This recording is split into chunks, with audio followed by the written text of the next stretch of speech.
کوردستان وەکو دەیزانین هیچ شتێک لەژێر چاودێریەکی چڕدان نییە.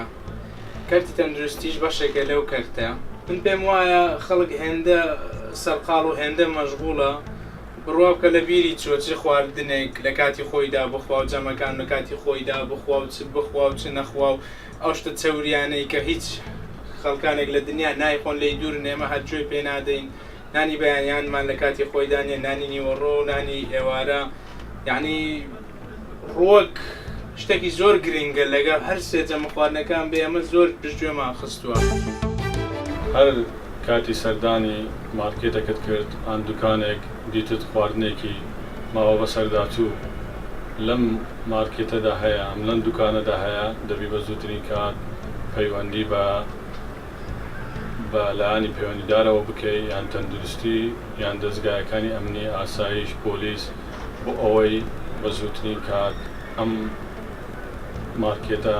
ئەو شتانە بەڵاو نەکاتەوە، نەفرۆشتە خەڵکانە، نەفرۆشتە هاوڵاتیان. لە کوردستانەوە بەداخەوە ڕێژەیەکی زۆر کەم لە خەڵکەکەمان گرنگی بۆی دەدا کە چ خواردنێکی دەخوا، ئایا ئەو خواردنە سەحیە یانە بەشێکی ئەوە دەگەڕێتەوە سەر ئەوەی کە زۆربەی زانیاریەکان کە دەبی بکرێ بە خەڵکەکەوە نەدراوە. زۆربەی خەڵکەکەمان ئەوەی نازانێ بۆ نمورە ڕۆژانە ئەمە تەعاملمان لەگەڵ هەندێک خەڵکەیە کە پێیان دەڵێن تۆ دێکە فاسی چەوری دەکەی کە بزانێ ڕێژەی چەوری لە ناو خێنەکە چەندە، دەبی بەلای کەم 10 بۆ 12 سەعات هیچت نەخوارد دەبێ کە پێیان دەڵێن پێیان سەیرە ناچۆن دەبێ من دەستمە هەر شوێنێک چەوریەکەم دەگرترێ بێەوەی کە لێ بپرسن چت خواردو یان نەتخواردووە. بۆ چارەسەرکردنی ئەو مشکلانەش یەکەم شت دەبێ حکوومەت و وەزارە سەحا بێ ئیش بکات لەو بوارەوە و ئیشەکەش دەبی بە ئاگادارکردنەوەی خەڵک بێ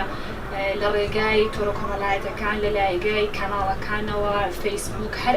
ئەو شتانەی کە دەتوانن ڕاستەوخۆ پەیوەندیان لەگەڵ خەڵکە بێت.